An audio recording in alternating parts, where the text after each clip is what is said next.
Numeret vers 17 dhe do të lexojmë nga vargu 8, vargjet e parë edhe do të shikojmë pak, por sidomos vargjet 8 deri 24. Le të lexojmë së bashku fjalën e shenjtë e paguajshme të Zotit. Numeret vers 17 nga vargu 8. Atëherë Zoti i foli, do thot Elias, profetit, duke thënë: "Qo, dhe shko të vendoshesh në Sarepta të Sidonëve, sepse atje kam urdhëruar një grua të vetë të sigurojë ushqimin." Ai u ngrit, pra, dhe shkoi në Sarepta. Sa po arriti në portën e qytetit, ai pa një të vetë që mblidhte dru.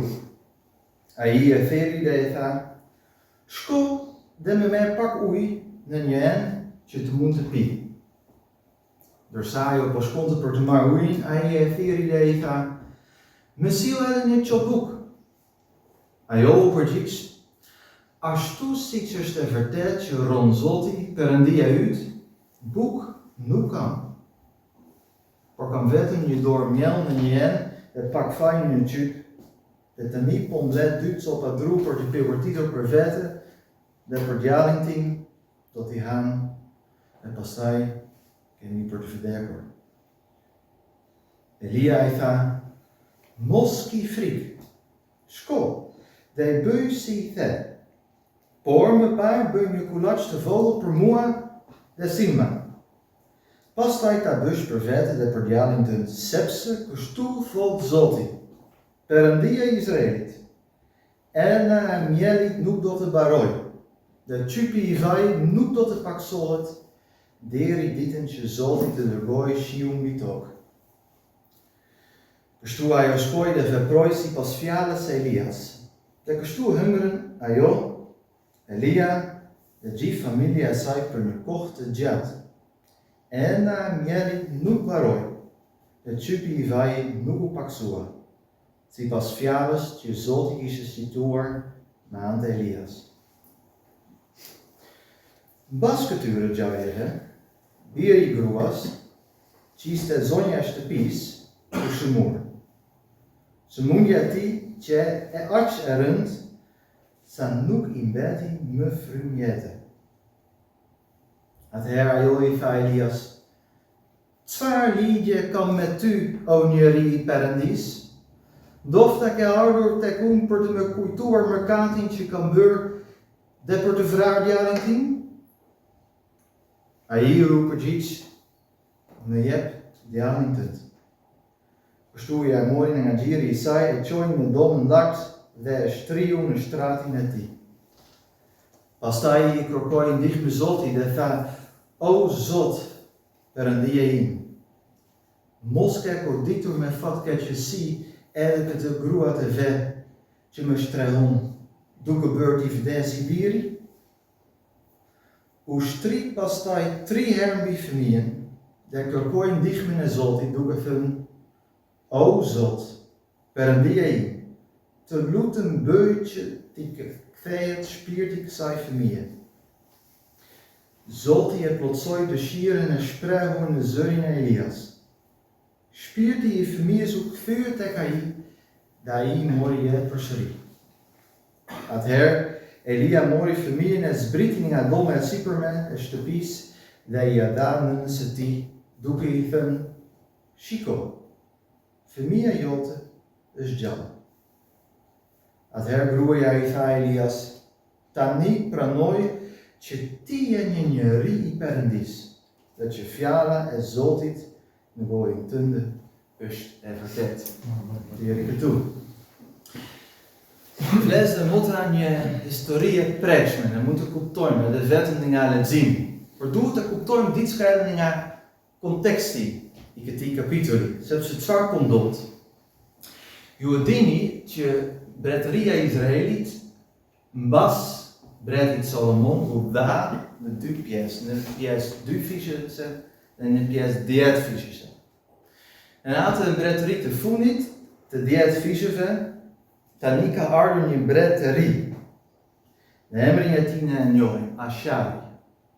Nuk do them shumë për këtë, por ishte një mbret shumë I tmerrshëm që përhapi lutarinë në gjithë vendin dhe në gjithë mbretërinë e tij. Por Zoti nuk na lejon këtë të ndodhë. Dhe ai dërgon shërbëtorin e tij, profetin e tij Elia për të ndëshkuar, për të paralajmëruar popullin e tij. Në vargun 1 nuk kemi lexuar, por mund të lexojmë. Elia Tishbiti, njëri nga banorët e Galadit, I tha Ashavit: ashtu siç është e vërtet që ron Zoti, Perëndia e Izraelit, në pranitë të cilët unë ndodhem, nuk do të ketë as ves, as shi gjatë këtyre viteve, veçse me fjalën time. Pra është një gjykim nga ana e Zotit për të ndëshkuar, për të qortuar popullin e tij. Dhe le ta kuptojmë, vëllezër dhe motra, Zoti nuk ndëshkon si një tiran kapricos, por gjithmonë me qëllim që ne të kthehemi tek ai. Pra nëse Zoti vjen me gjykimet e tij, me dëshkimet e tij, me qortimet e tij në jetën tonë, ne të kuptojmë këtë. Gjykimet e tij janë shëruese, që ne të kthehemi tek ai. Zoti të jep një koditje për të kthyer tek ai. Por populli dhe as breti nuk dëgjon zërin e profetit, zërin e Zotit. Dhe pastaj Zoti e ka lënë popullin për një kohë. Por ka shpëtuar shërbëtorin e tij, Elia, sepse çfarë mund të lexojmë te vargu 4, ti o Elia do të pish ujë në përrua dhe unë I kam urdhëruar korbat që të japin të hash atje. Na ajo përrua ne mund të imagjinojmë, që ka ujë që vjen nga malët. Ne mund të imagjinojmë që mund të pish, por korbat janë zorç skravitare, zorç egoiste, që vetëm kërkojnë ushqimin për veten e tyre. Por Zoti I ka urdhëruar ata që ata do t'i jepnin Elias ushqim. Ne mund të lexojmë mish dhe buk në mëngjes, mish dhe buk edhe në brëm. Mund të imagjinosh? Buk dhe mish nga korbat. Por mbas një kohë edhe ajo ndalohet, pa pripas, vargu 7. Mbas një farë kohë përroj shteroj, sepse nuk binte shi mbi vend.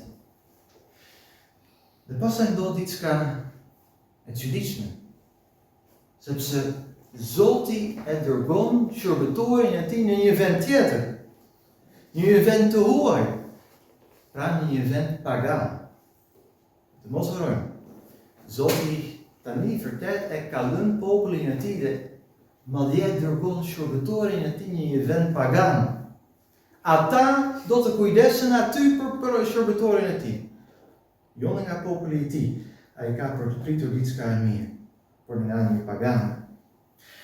Dhe Elia I besoi dërguesit të tij dhe shkoi. Dhe në të vërtetë ashtu siç kishte thënë profet Zoti, Elia ka gjetur aty te porta e qytetit një grua. Më jep pak ujë. Ai I tha asaj. Dhe me sa duket kishte një pus aty ose diçka tjetër ose një burim. Dhe gruaja ka shkuar për të marrë pak ujë. Dhe në rëkoh ajo ishte duke shkuar, Elia e ka vërtitur atë. Dhe me jep edhe një copë buk. A mund të imagjinosh?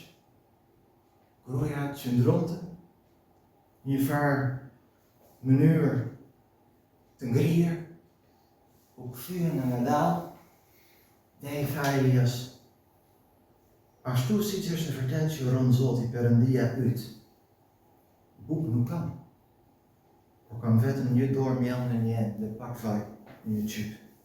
Dhe tani do të mbledh 2 copa dru për t'i përgatitur për vete dhe për djalin tim. Do t'i ham, pastaj jemi për të vdekur. A mund t'i imagjinosh perspektiva e kësaj gruaje?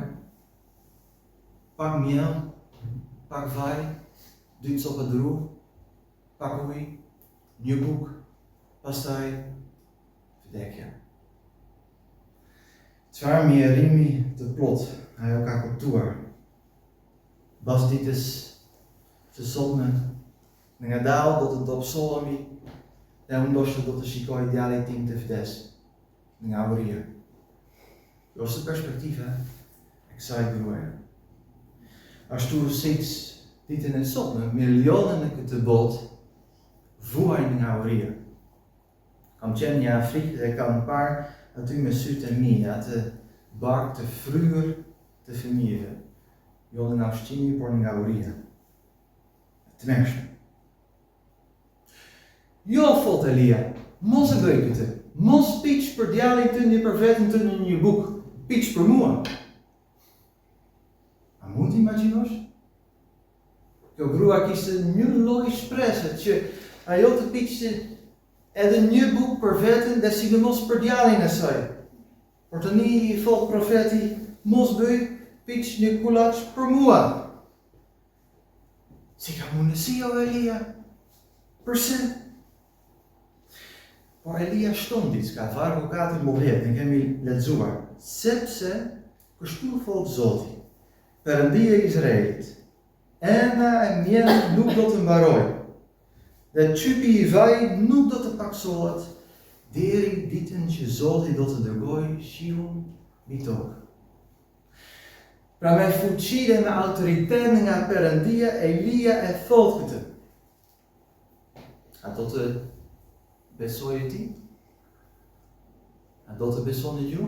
A do të besojë unë? Që atë miell që kam nuk do të mbaroj? Që atë vaj që kam nuk do të paksohet? Ndoshta ne do të ishim të prirur për të menduar që ai profeti ishte i çmendur. Çfarë brutaliteti! Por jo këtë grua, dhe le të mos harrojmë vëllezër, një grua pagane. Nuk ishte një grua nga populli i Perëndis, një grua pagane, dhe ajo beson pa kushte. Si ishte mundur kjo? E ka vetëm një shpjegim, është fryma e shenjtë që ka vepruar besimin në zemrën e saj. Ndoshta edhe me fjallat e parë të Elias, kur ai i tha, mos ke frikë, që Zoti i ka folur asaj me fuqi në zemrën e saj. Dhe që kjo ka frymëzuar besimin, një besim kaq të madh në zemrën e saj, që ajo në të vërtet e beson. Sepse, dhe kjo është e rëndësishme, Zoti dha një urdhër, piq një kulaç për shërbëtorin tim, por me njëherë pasoj me një premtim. Urdhri dhe premtimi i Perëndis shkojnë së bashku. Mbas urdhrit vjen me njëherë premtimi. Mieli nuk do të mbaroj, vaji nuk do të paksohet. Vëllezër motra, le të lëmë historinë për pak. Le të mendojmë për një pyetje. Pse luftojnë kaq shumë njerëz? Nuk po flas vetëm për shqiptarët, por edhe për holandezët. Pse luftojnë kaq shumë njerëz të krishterë për sigurinë e besimit? Pse janë kaq shumë të krishterë si vallet e detit, lart poshtë? Pse është? Pse mund të kemi ne të mbushur me mos besim, me dyshim në zemrën tonë? Përse na ndodh nëse ne përballemi me fatkeqësinë në jetën tonë, që ne së pari i shikojmë rrethanat, situatat që na kanë ndodhur, por nuk e shikojmë së pari Zotin Jezus. Pse është vëllezër? Ose pse, kur i pyes njerëzit nëse ata mbas vdekjes së tyre do të jenë me Zotin Jezus në parajs, zakonisht këtu, por edhe në Holland, me japin një përgjigje si ndoshta, ose po shpresojmë, ose Zoti e di, ose unë nuk kam siguri. Pse është? Vëllezër motra, problemi ynë është që ne nuk besojmë fjalën e Perëndisë dhe premtimet e Perëndisë pa kushte. Çfarë po bëjmë ne? Ne shikojmë rrethanat tonë, ne shikojmë të tonat,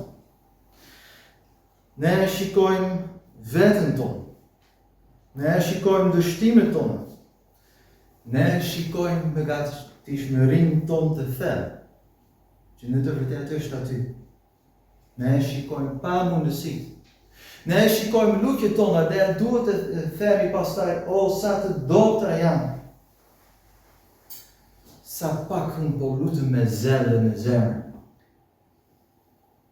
Ne shikojmë luftën tonë kundër mëkatit dhe ne duhet të themi, sa i dobët jam unë. Në qofse po luftoj kundër mëkatit, nëse po luftoj, sa herë unë po humbë. Dhe gëzimi i besimit, sa më mungon, ne shikojmë të tonat, por në harrojmë se Zoti është i plot fuqishëm. Dhe e vetë në gjë që ka vlerë, është fjala e tij dhe premtimi i tij. Kryetari i sinagogës dëgjon se vajza e tij ka vdekur. Imagjino, ai sapo kishte dëgjuar që vajza e tij ka vdekur. Jezusi i tha, mos druaj. Ti vetëm beso, dhe ajo do të shpëtojë. Çfarë një urdhë të vështirë. Po ai besoi. Dhe në të vërtetë vajza e tij u ringjall. Prej së vdekjes. Jezusi ka përmbushur fjalën e tij. Sa të prirur jemi ne për të shikuar vetëm rrethanat ose veten tonë. Ne e masim shpëtimin tonë nga përparimet që kemi realizuar, mendojmë ne që kemi realizuar ne. Kush ka besimin më të madh në kish? Këtu. Kush është? Kush ka sigurinë më të madhe se mëkatet e tij ose sa janë të falur? Dhe edhe pak, dhe unë do të jem me Zotin Jezus. Është ai ose ajo që ka një besim të thjesht tek premtimi i Perëndisë, tek premtimi i Zotit. Po, edhe pse të gjitha rrethanat janë kundër meje, edhe pse në qofse unë po shikoj jetën time më gëtare dhe fajtore, që më akuzon më të drejtë, sepse ashtu jam unë, fajtor i thellë, më gëtar i thellë dhe i matë përpara Perëndisë, edhe pse unë nuk kam asnjë shpresë në vetë. O Zot, edhe atëherë, unë besoj, o Zot, ndihmon mos besimin tim. Jo është ajo që na përshtatet. Kush ka besimin më të madh? Mund të jetë më i zgjuari ose më pak i zgjuari, mund të jetë më i pasuri ose më i varfër i kishës. Por me siguri është ai ose ajo që si një fëmijë beson premtimin e Perëndisë, dhe premtimin e Zotit Jezus. Imagjinoje që kjo grua do të kishte shikuar situatet e saj. Çfarë do të kishte shikuar? Pak miell, pak vaj, 2 copa dru, pak ujë, vdekje. Jo se situatë e saj. Por ajo besonte thjesht premtimin e Perëndisë. Ai mieli nuk do të mbarohet dhe ai vaj nuk do të paksohet. Siguria, vëllezër dhe motra, siguria e shpëtimit gjetet vetëm tek premtimet e Perëndisë. A dëshiron më shumë? A ke një dëshirë të madhe brenda zemrës për atë siguri? Zoti Jezus është i imi dhe unë jam i tij. Vëllezër motra, atëherë duhet të jetosh me premtimet e Perëndisë dhe askund tjetër. Dhe të lexojmë se si ka vepruar ajo gruaja, vargjet 15-16, Kështu ajo shkoi dhe veproi sipas fjalës së Elias. Dhe kështu hëngrën ajo, Elia, dhe gjithë familja e saj për një kohë të gjatë. Erna e mjellit nuk mbaroi dhe çypi i vajit nuk u paksua. Sipas fjalës që Zoti kishte shituar me anë të Elias. Sipas fjalës. Zoti gjithmonë vepron sipas fjalës së tij.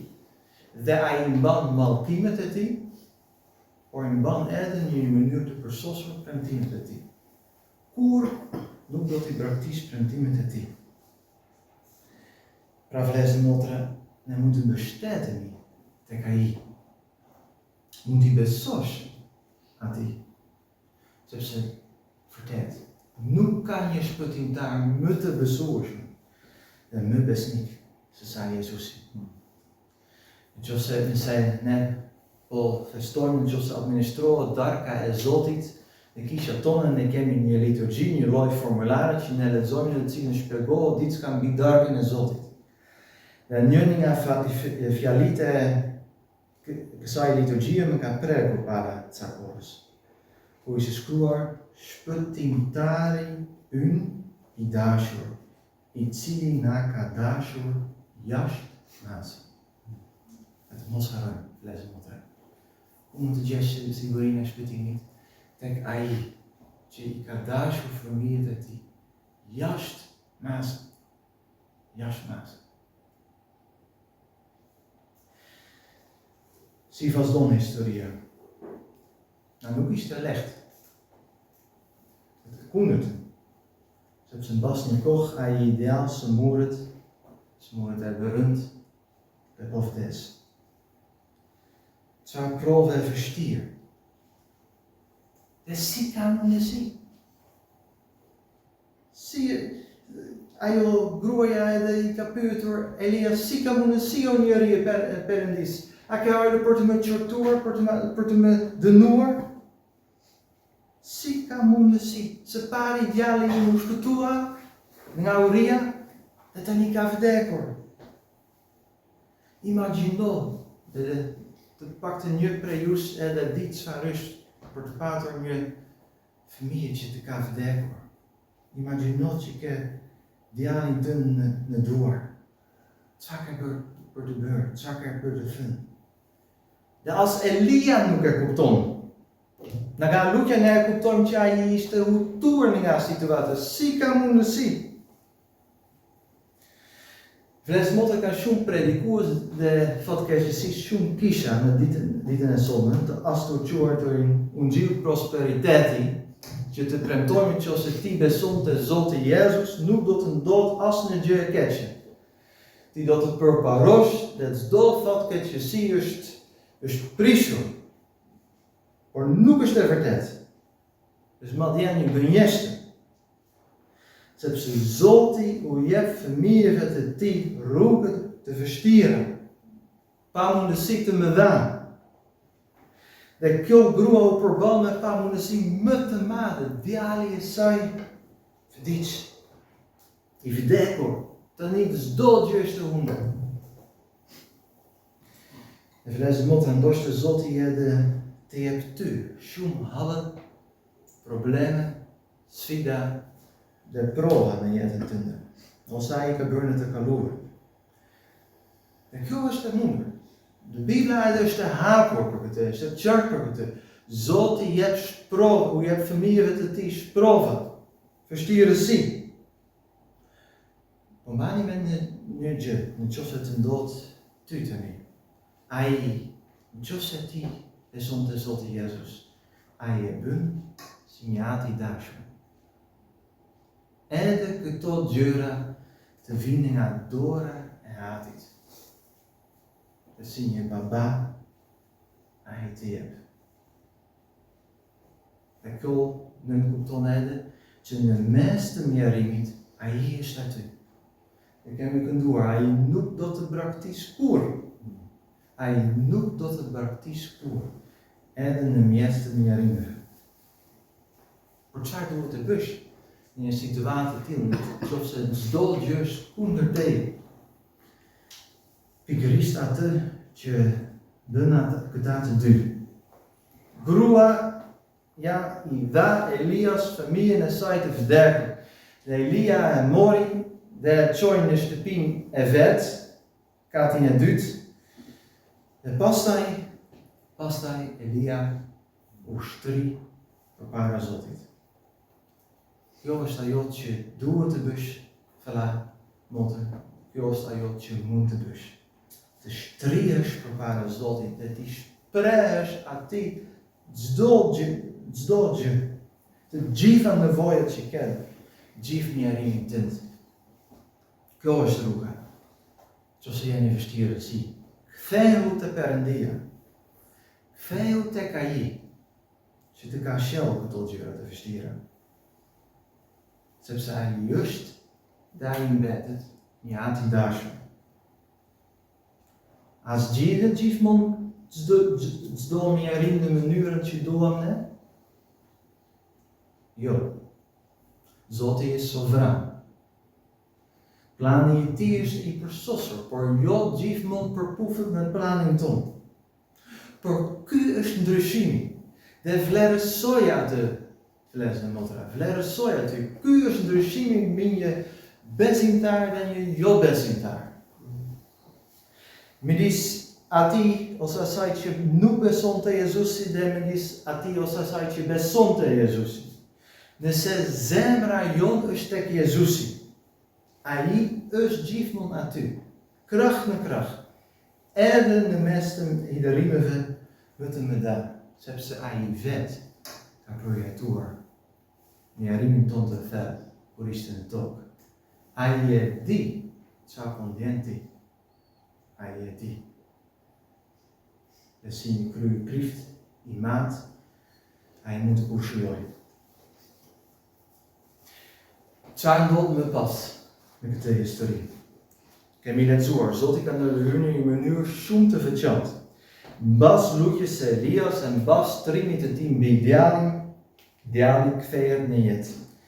E pastaj lexojmë përfundimisht në vargjet 22-23 që Zoti e ka dëgjuar zërin e Elias, shpirti I fëmijës u kthye tek ai dhe ai mori jetë përsëri.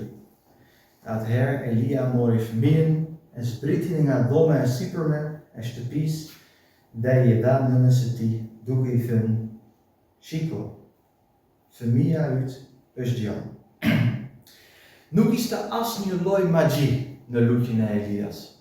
Dhe nuk ishte asnjë lloj magji në shtrimin e tij mbi djalin. Kjo është vetëm në sheh. Ishte mrekullia e Zotit si përgjigje ndaj lutjes së Elias që djali u ringjall prej së vdekjes. Ishte Zoti që I u përgjigj lutjes. Konfirmoi besimin e asaj gruaje. Dhe në situatën tonë, kaq shumë shërkoj më vonë na ka dhënë këtë histori, kështu që ne të inkurajohemi. Zoti jeton, ai kujdeset, dhe ai është besnik. Le ta mbyllim me një varg nga Hebrejve 11. Sepse në këtë predikim mbi Vejushën dhe besimin e saj të dy fisht, mund të themi, në dy aspekte ajo është shembullore. Ne mund të lexojmë për të pa e notuar emrin e saj te Hebrejve 11. Vargu 35. Aty po lexojmë që kështu duhet të lexoj: me anë të besimit gra morën të vdekurit e tyre me anë të ringjalljes. Ka vetëm dy shembuj në djatën e vjetër që gratë kanë marrë të vdekurit e tyre me anë të ringjalljes. Kjo gruaja dhe ajo gruaja tjetër të Elizës, profeti që ka ardhur mbas Elias. Është një dëshmi për këtë grua.